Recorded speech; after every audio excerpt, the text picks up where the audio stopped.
De datum van Benidorm Zingt Haas is op maandag 19 september. De deuren gaan open om 7 uur. En we beginnen gewoon om een uur of tussen 8 en half 9 beginnen we. En dan tot hoe laat? Nou, iedereen kent mij. Er komt altijd wel wat tussen. Zodra de mensen binnenkomen, dan is het al helemaal mooi. Dan komt René Muller, Wouter Roos, die staat in het voorprogramma. Dan worden jullie door ontvangen. Nou, hoe mooi kan je hebben door zulke toppers. En dan gaan op een gegeven moment gaan de lichten uit en dan begint de show. En ja, de opening is natuurlijk, zoals iedereen al heeft kunnen zien van de clip natuurlijk, die aangeboden is door Moby Dick uit Benidorm. Ja, dan komt de Gypsy Kings Experience, die komen dan. En die doen samen met mij Waarom. En dan hoop ik dat de zaal gelijk al helemaal losgaat. Want dat wordt een spectaculaire opening. Niet alleen René Muller en Wouter Roos in het volprogramma natuurlijk. Maar ook Jason Bouwman, Wesley Bronkhorst, de Gypsy Kings doen de opening. En Quincy. En ik zei de gek natuurlijk. En ik kijk heel erg na de pauze. Want we hebben een hele korte pauze hebben we.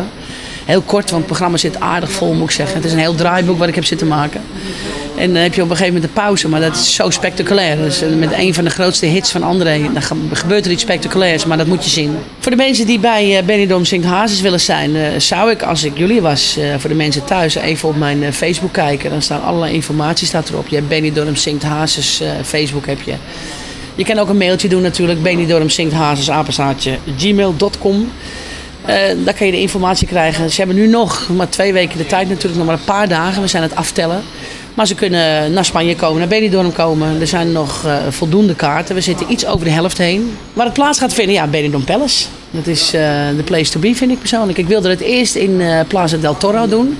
Nou, ik heb wel heel veel fans, maar of ik zoveel fans heb om hem te vullen, dat weet ik niet natuurlijk. Maar ja, Benidorm Palace.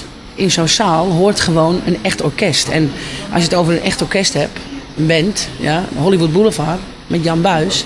En die heeft natuurlijk alle jaren heeft die andere Hazes begeleid. En als je op YouTube kijkt met alle concerten, wat je maar Still Cut the Blues, dan zie je Hollywood Boulevard. En Hollywood Boulevard komt. Ja, daar ben ik heel trots op.